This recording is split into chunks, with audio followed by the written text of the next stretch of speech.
जय हिंद दोस्तों, मेरा नाम सौरभ कौर गुप्ता है। आज मैं बात करने वाला हूँ बीपीएससी 3.0 के बारे में और इसमें मैं बात करूंगा री एग्जाम 2024 के बारे में।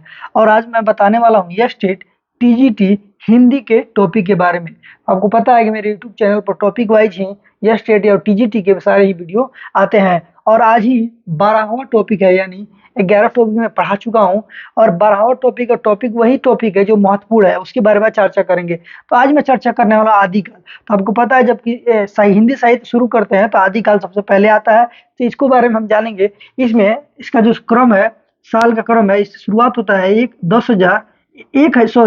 1050 से 1375 संवत, यानी आचार्य रामचंद्र शुक्ल ने इसको संवत माना है, ईस्वी नहीं माना है। उसके चलते बात करते हैं प्रश्नों पर, जो मुख्य मुख्य कौन कौन से प्रश्न आते हैं उसके बारे में चर्चा करने वाले हैं।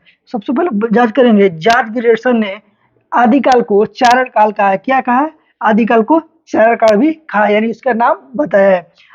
जॉर्ज ग्रेगसन ने आदिकाल के अंतर्गत, यानी इसके अंतर्गत 9 कवियों को संख्या है, यानी इसके अंतर्गत 9 कवियों को माना गया है। किसके द्वारा? जॉर्ज ग्रेगसन के द्वारा।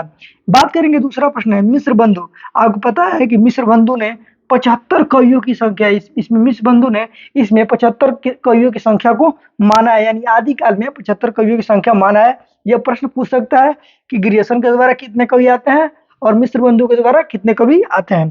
फिर आते हैं, सराफा को हिंदी का प्रथम कवि माना जाता है, यानी सराफा को हिंदी का प्रथम कवि माना जाता है। क्योंकि आपको पता है, जब प्रश्न पूछता है लास्ट और प्रथम वाला ज्यादातर पूछता है। इसमें हिंदी को प्रथम माना जाता है, जो किसमें माना जाता है? आदिकाल में माना जाता है। चौथा नंबर कहेंगे, सिद्धों में सबसे पुराने, यानी जो सिद्धों के द्वारा जो सबसे प्राप्त होता है, सिद्धों में सबसे पुराने सरहपाद है। इसको क्या कहते हैं? सरहपाद कहते हैं। अब बात करते हैं, एक दो क्वेश्चन इधर उधर जो प्रश्न पूछता है, किसको क्या कहा जाता है? तो नंददास को जड़िया कहा जाता है। क्या कहा जाता है? नंददास को जड़िया कवि के नाम से जाना जाता है। फिर हम बात करते हैं, हम इधर आ जाते हैं भक्ति में। ये भक्ति में इसलिए है क्योंकि सूरदास के बारे में अक्सर पूछता है।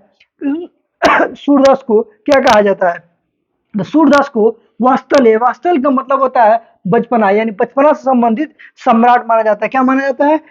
बचपन वास्तल का सम्राट माना जाता है। फिर आता है, आदिकाल को वीरगाथा काल भी कहते हैं, यानी आदिकाल को एक और नाम है जिसका नाम है वीरगाथा काल कहते हैं। ऐसे ही टॉपिक वाइज वीडियो से जुड़े रहने के लिए और देखने के लिए हमारे यूट्यूब चैनल को सब्सक्राइब कीजिए। धन्यवाद।